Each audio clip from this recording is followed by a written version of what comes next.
जनक या उनको नीचा दिखाने के लिए या इतिहास को तोड़ मरोड़ करके हमारे पूर्वजों को नीचा दिखाने का प्रयास तो नहीं हो रहा है।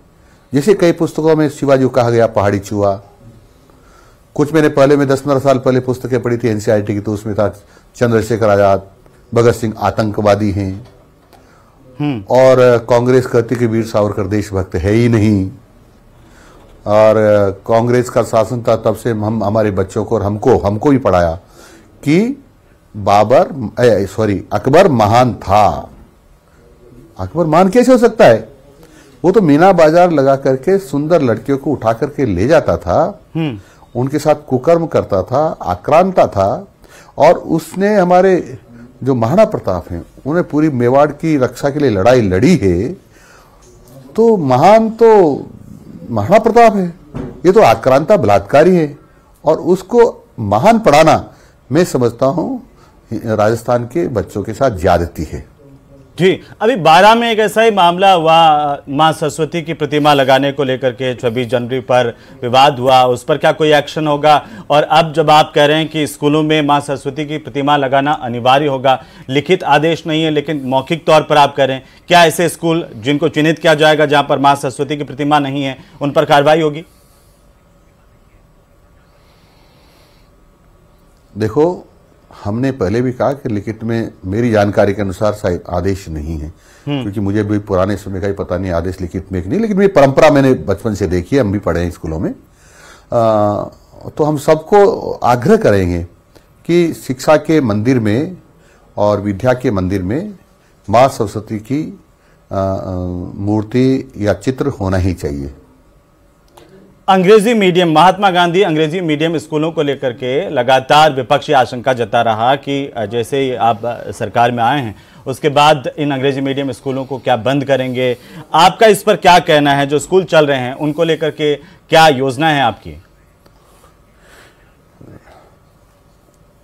देखो, सभी भाषाएं सीखना चाहिए, इसमें मुझे कोई ऐतराज नहीं है।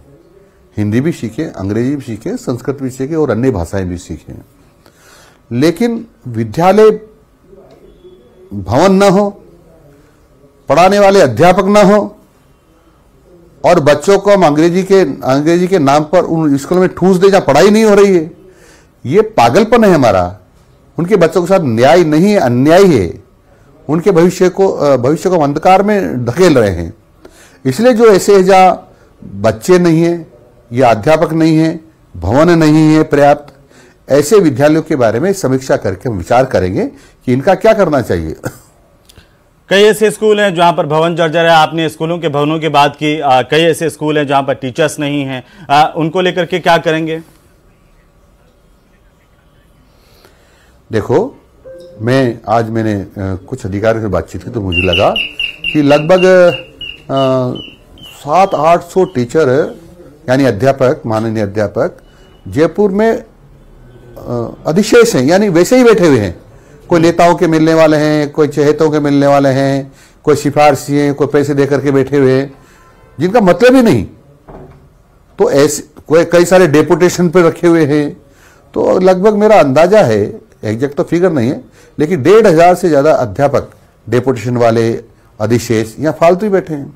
अब जो ऐसे टीचर्स को हम देखेंगे जो अधिशेष हैं कि यहाँ तो बच्चे पढ़ाने के लिए उनका है नहीं, क्योंकि ज्यादा है टीचर्स, और गांव में हमारे पास विद्यार्थी ज्यादा हैं और अध्यापक नहीं है।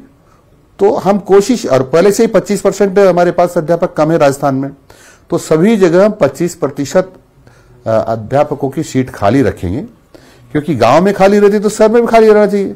समान अनुपात करने का प्रयास करेंगे ताकि सभी विद्यालयों में शिक्षक उपलब्ध हो।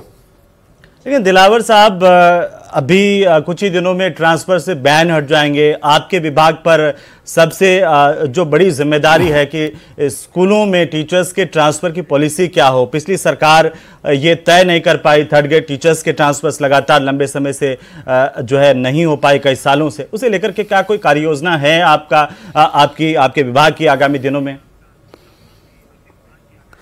देखो, कोई भी कार्य योजना बनाने में, पॉलिसी बनाने में टाइम लगता है, फिर मंत्रिमंडल से उसका अनुमोदन लेना पड़ता है। तो अभी हम इस विषय में कुछ नहीं कर सकते कि कब अनुमोदन हो जाएगा पॉलिसी को और कितने दिनों में बनेगी, इसलिए आज की तारीख में मैं इस विषय में कुछ भी करना नहीं चाहता हूं।